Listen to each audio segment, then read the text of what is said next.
오늘 말씀의 제목은 예루살렘의 평안을 구하라입니다. 세례 요한과 예수님과는 6개월 차이입니다. 나이는 같을 수도 있는 거죠. 6개월 차이니까. 세례 요한이 어디에서 사역을 했냐면, 우리가 오전에 요르단에 대해서 나눴잖아요. 이 요르단에서 세례 요한은 사역을 했습니다. 그리고 그곳에서 죽었습니다. 참수당했죠. 자, 역사는 반복된다고 말씀드렸습니다. 패턴의 반복입니다. 요르단은 아랍의 심장. 그래서 요르단에서 계속 펌프질을 하는 겁니다. 이게 펌프를 계속 할 때 거기서부터 시작이 되는 거죠. 계속 시작이 돼서 흘러 내려가는 거예요. 요르단은 내려가는 곳이다 그랬잖아요. 물이 계속 요르단을 통해서 흘러나가는 겁니다. 은혜가 흘러나가는 거죠. 그래서 요르단에서부터 시작이 돼서 마지막 이방인의 때가 찰 때, 아랍의 심장 요르단이 깨어남으로 말미암아서 이 모든 은혜가 흘러갈 줄로 믿습니다. 그러면 이방인의 때가 차는 거예요. 이방인의 때가 차고 동시동작으로 뭐가 일어나냐? 이스라엘이 일어납니다. 이게 근데 아랍이 다 일어났어? 이방인 때가 끝났어? 그리고 다시 이스라엘 시작, 그게 아니에요.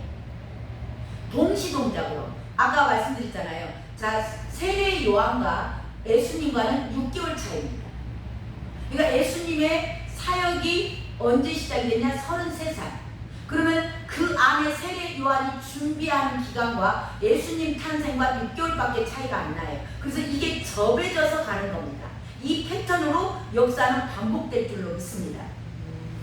그래서 이스라엘이 지금 이방인의 때가 차고 가면서 이스라엘도 같이 움직여 나가는 거예요. 그래서 이사야서 19장에 가면은 19장 23절 25절까지 그 내용이 나옵니다. 애국과 아수르와 이스라엘이 함께 주를 맞이한다. 이게 다 동시동작이 이루어지는 일입니다. 그러니까 이방인 때 끝, 이제 이스라엘 시작, 그거 아니라는 거. 이게 그래서 성경을 보면서 이 패턴이 어떻게 반복이 되는가. 그래서 6개월밖에 차이가 안 나요. 얼마 갭이 차이가 안 납니다.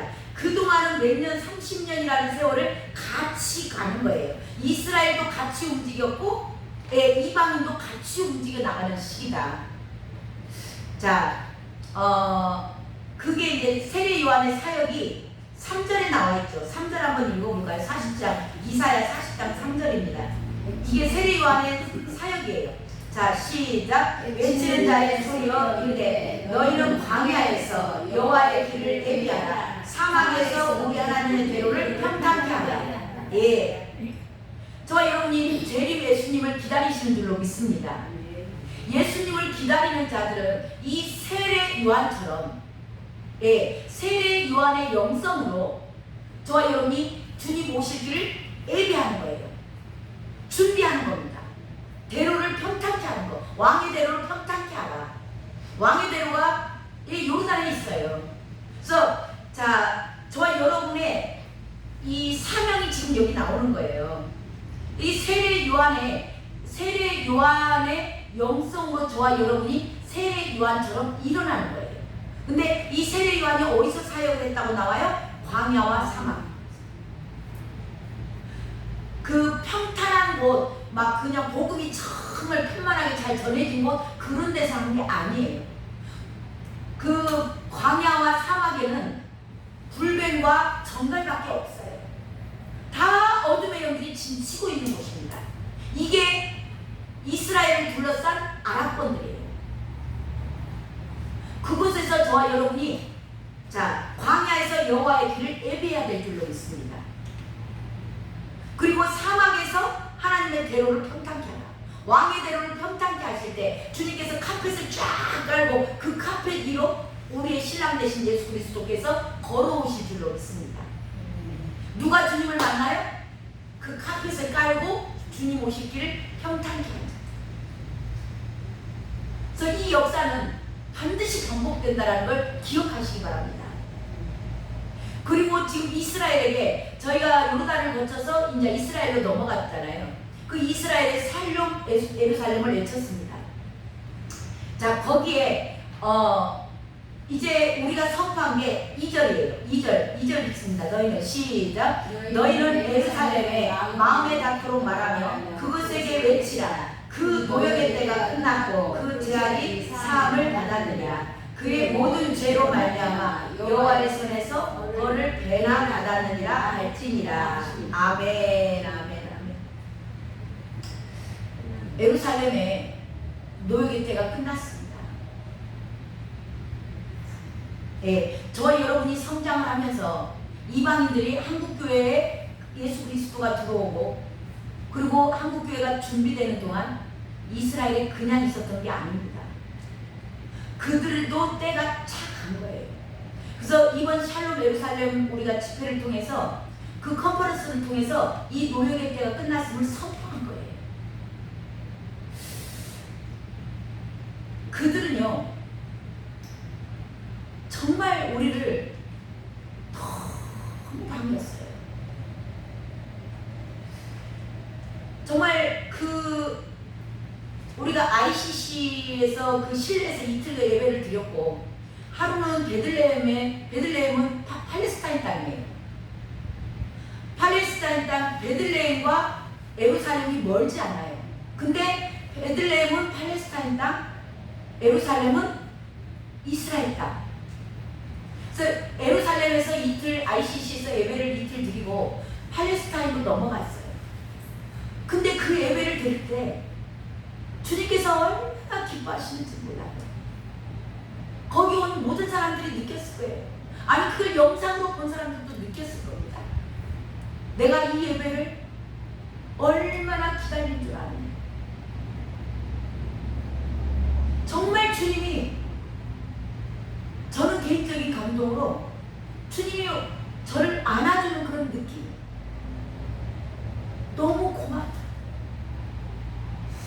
내가 여기서 이 예배를 받기를 얼마나 기다린다. 2000년을 넘게 기다리시고 우리가 거기 가서 예배를 드릴 때 ICC 예루살렘에서 예배를 드릴 때 예루살렘 시장, 그러니까 예루살렘 시장이라고 표현한다면 어쩌면은 서울시장과 같은 거예요.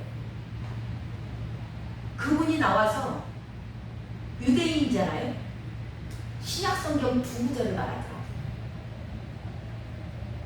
성경을 읽었다는 얘기예요. 창세기 3장 9절. 아담이 선악과 땅 먹고 숨었을 때 내가 어디 있느냐. 유대인들에게, 예루살렘에게 주님이 말씀하시는 것 같았어요. 내가 어디 있느냐. 그리고 한 구절 더 얘기했던 게 서로 사랑하라. 내가 너희를 사랑한 것 같이 너희 서로 사랑하라. 예루살렘이, 이스라엘이 모든 민족을 품겠구나. 그분이 어떤 의도로 이 말씀을 하였든 간에 저에게는 그런 감동이 왔어요. 이스라엘을 부르시는 주님의 음성. 내가 어디 있는가. 그리고 이스라엘에게 주신 사명. 서로 사랑하라. 원래 팔레스타인에 유대인들이 다 흩어져가고 디아스포라 유대인으로 살 때 그 땅이 빈 땅으로 있었던 게 아니고 팔레스타인들이 거기서 살았어요. 근데 갑자기 2000년 만에 예루살렘 1948년도에 이스라엘이 돌아와가지고 이스라엘 유대인들이 돌아와가지고 여기 우리 땅이었어 나가. 그래가지고 중동전쟁이 시작된 거 아니에요. 그래서 팔레스타인도 억울한 사람들이에요. 원래 그 땅에서 자기네 땅이라고 다 살았다니까.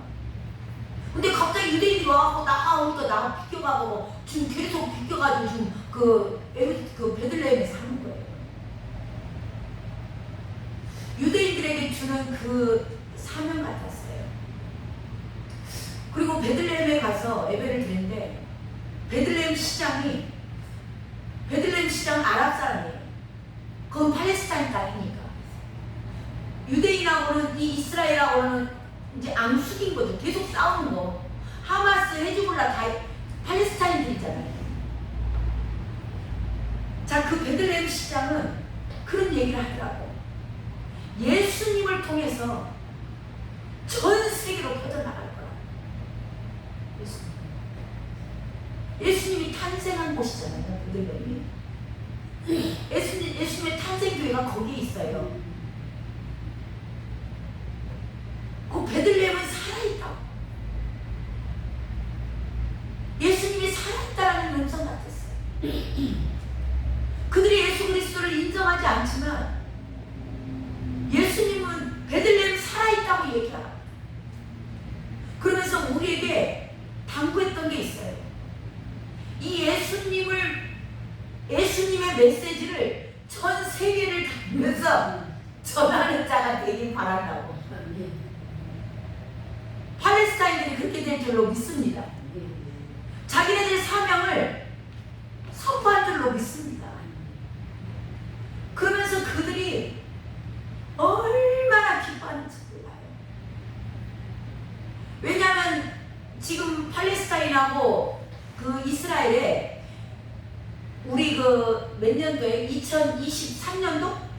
23년도 그 10월 7일날 안식일이었잖아요.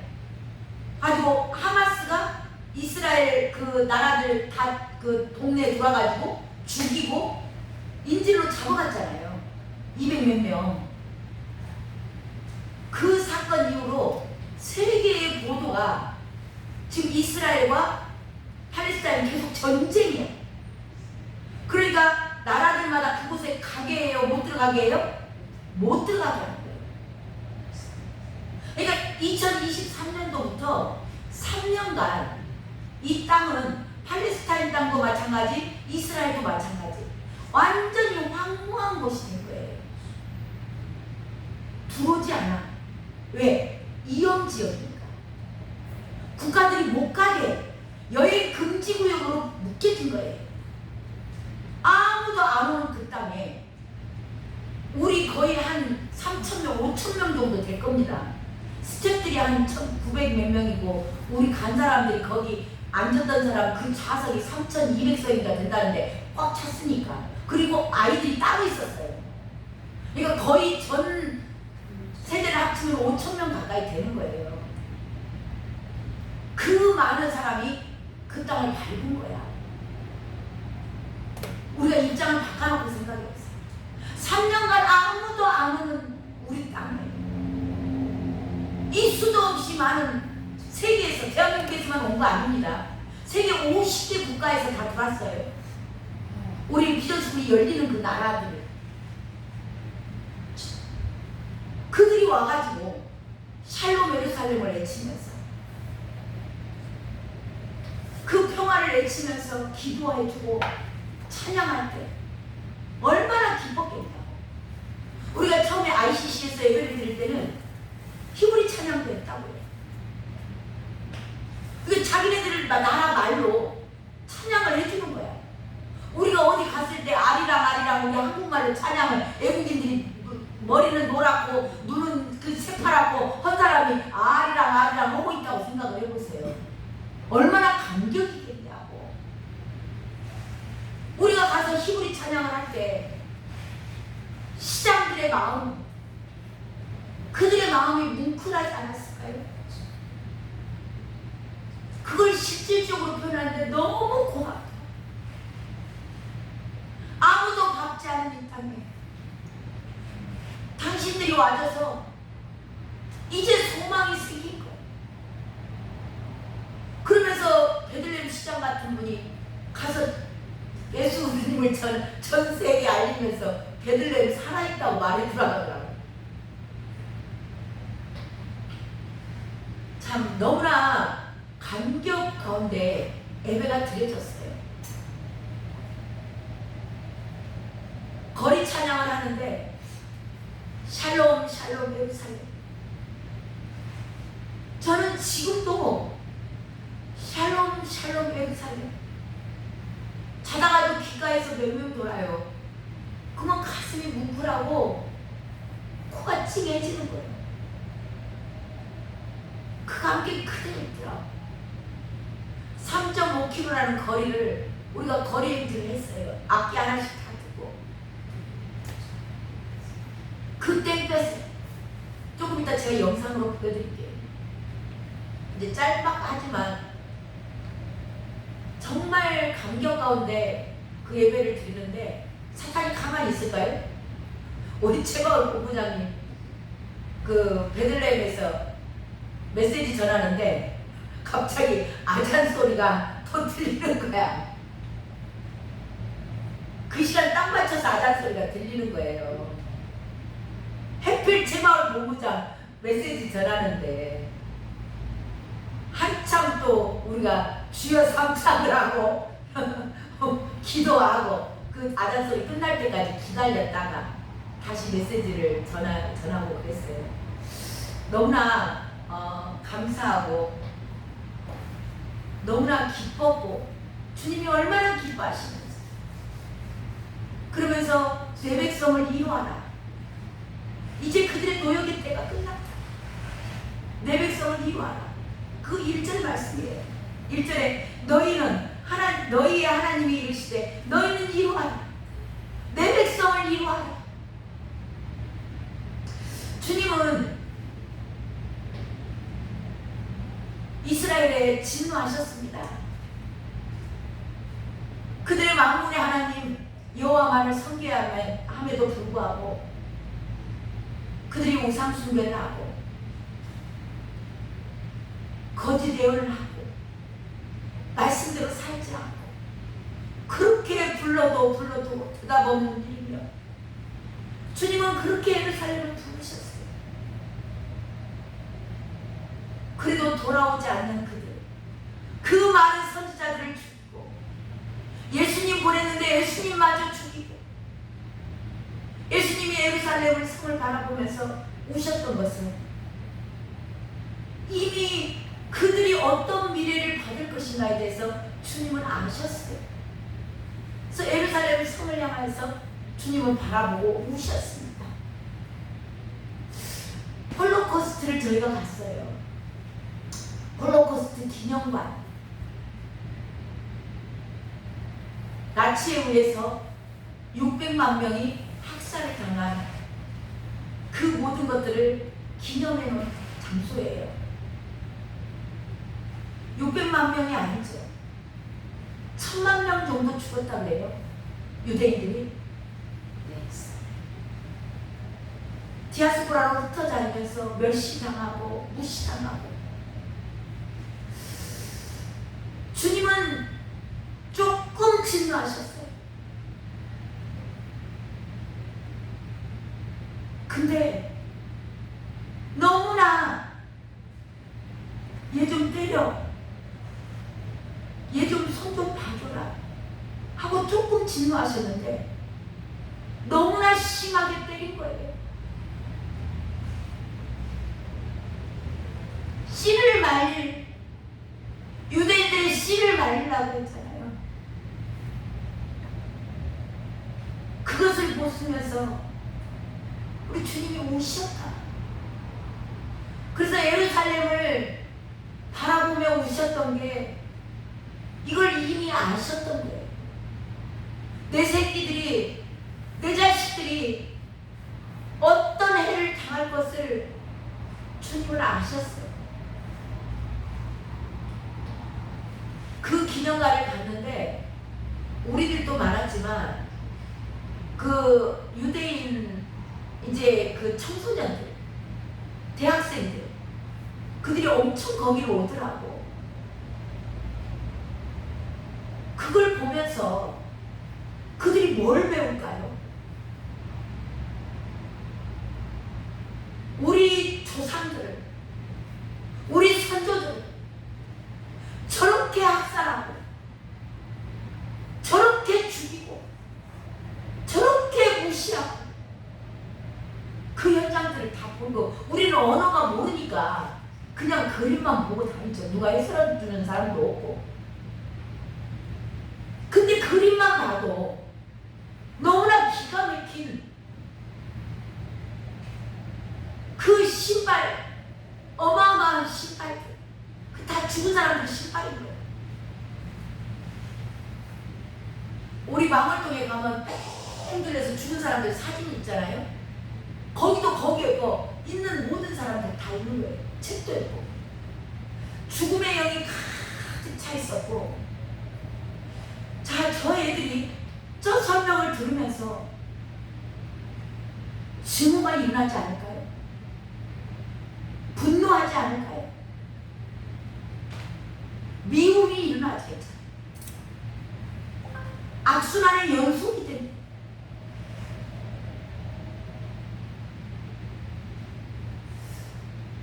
야, 그것만 전해지면 안 되겠다. 그들이 계속 거기를 다니면서 그러니까 계속 두터워지는 거예요. 제가 그 홀로코스트 거기를 다 이제 자세히 보지도 못하고 이제 그림만 보고 나오는 거죠. 우리는 글씨를 못 읽으니까. 마지막 끝에 와서 주님이 기도케 하시더라고요. 제가 기도했어요. 하나님, 이 홀로코스트 그 현장을, 이 기념관을 받는 모든 사람들에게 증오가 생기지 않게 하시고, 분노가 일어나지 않게 하시고, 미움이 일어나지 않게 하시고, 죽음의 영이 떠나가게 하시고, 그 과거에 매여서 원한에 맺히지 않게 하여 주시옵소서. 우리나라에도 지금 있잖아요. 일제 36년에 했던 막 그런 기념관들 있잖아요. 그걸 보면서 반면교사로 삼아야지. 그 과거에 매여가지고 일본 하면 우리 막 뼛속까지 떨리지 않나요? 그런 분들이 없으시길 주님의 이름으로 축원합니다. 그 과거에 매이는 거예요.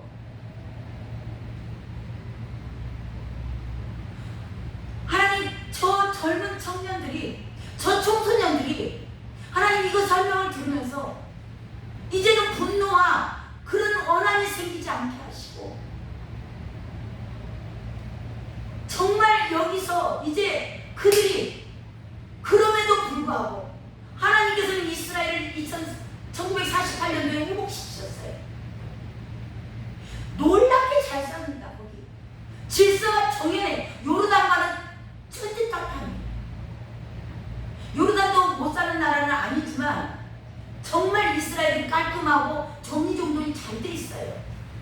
분위기도 다르고 그 음식 자체도 달라요. 하나님께서 세우셨던 그 모든 계획들, 희망의 메시지, 이제는 소망을 받는 장소, 정말 생명이 살아나는 그런 기념관 되게 해주세요. 해설자들이 어떻게 해석을 할지라도 성령 하나님 이곳에 임재하셔서 한 분 한 분 다 만져주세요. 간절히 눈물로 기도가 나오더라고요. 모든 사람이 그렇게 기도하고 나갔을 줄로 믿습니다. 그리고 나오는데요, 정말 하나님이 그 기도를 들으셨구나, 그걸 저에게 확신으로 보여준 게 있었어요. 제가 이제 사진을 찍어오긴 했는데, 벽에 맨 마지막 끝에 나오는데 벽에 이렇게 장식을 청동이가 그런 걸로 벽에 장식을 해놨더라고. 근데 그런데 실내에 비둘기가 살지 않겠잖아요. 실내 끝들인데. 근데요, 그 조형물 위에 비둘기 2마리가 딱 와서 앉아있는 거예요. 기독교는 성령 하나님 나타내시잖아요. 야, 주님 오셨. 우리 그 정말 수십 대 되는 차량들이 거기를 다 거쳐갔거든요. 기자는 왜 저만이 그 생각을 했겠냐고. 다 그 기도들을 하면서 돌았겠죠. 근데 제가 나오는데 비둘기가 딱 2마리가 그 조형물 위에 와서 앉아있는 거예요. 그래서 정말 감사했습니다.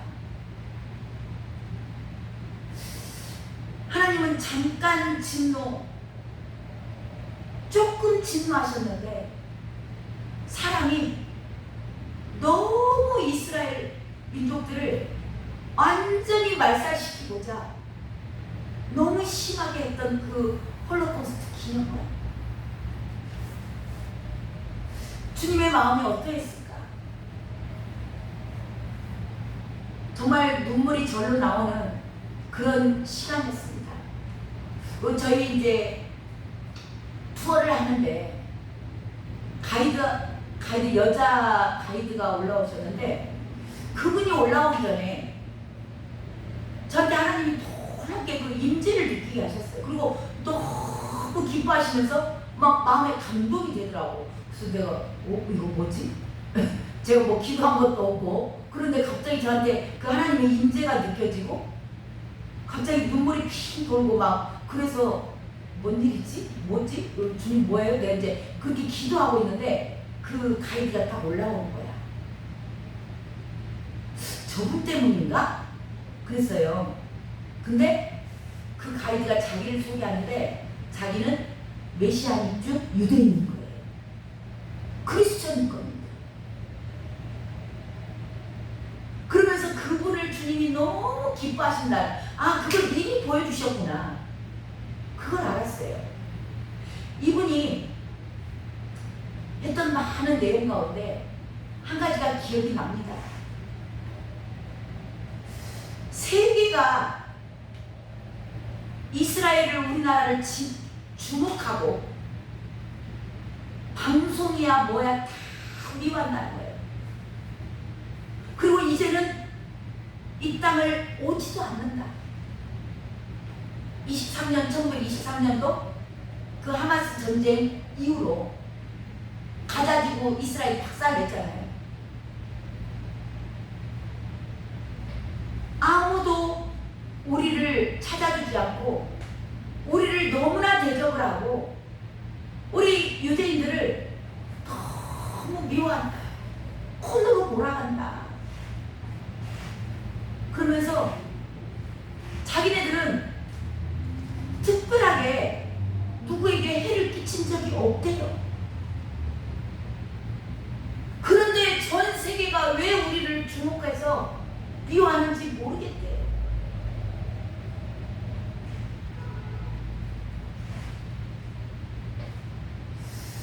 그리고 따지고 보면 우리 이스라엘은 너무나 작은 나라다. 진짜 작거든요. 이스라엘 땅 크기가 우리 강원도 땅만한 거 아시죠?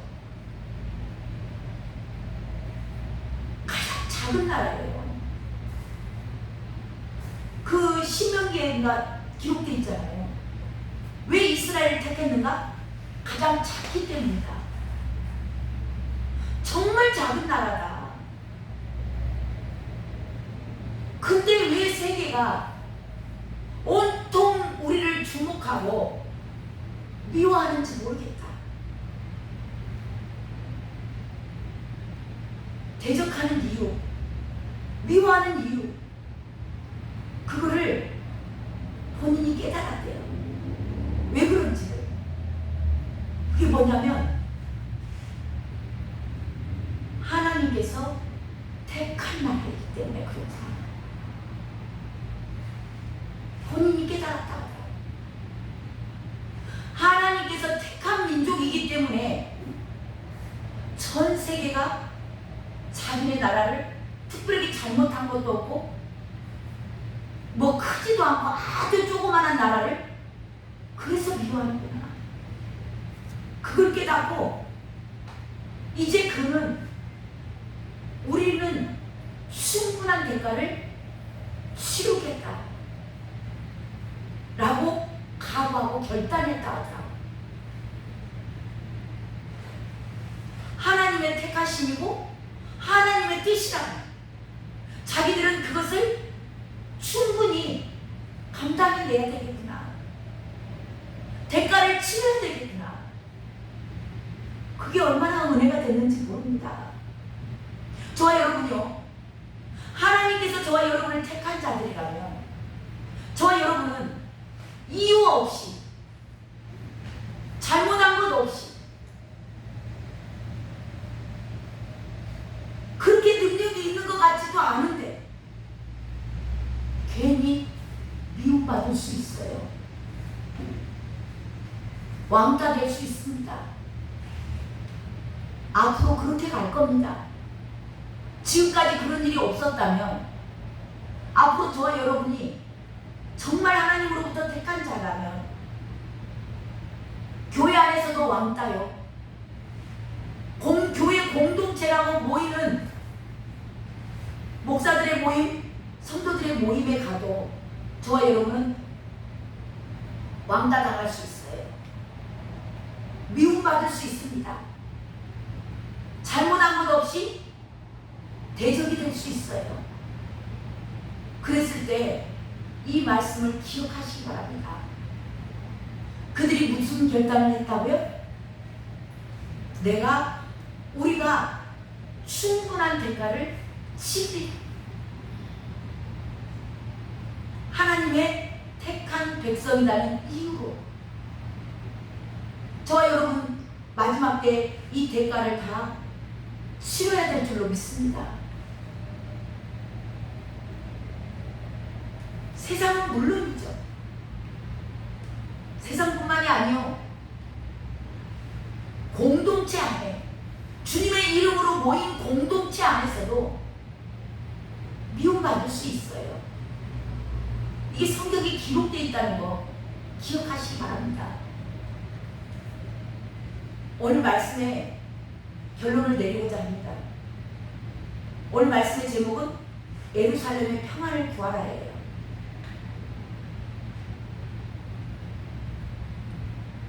저와 여러분이 이제 마지막 때 결단을 하고 그 길을 걸으셔야 됩니다. 하나님 편에 설 것인가? 하나님 반대편에 설 것인가?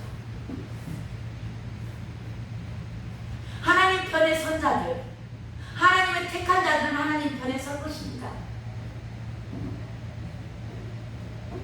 하지만 그들은 미움을 받을 것이고 왕따를 받을 것이고 대적이 될 거예요.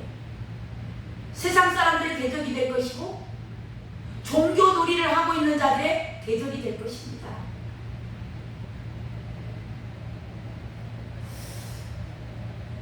예루살렘은 하나님의 택한 백성입니다.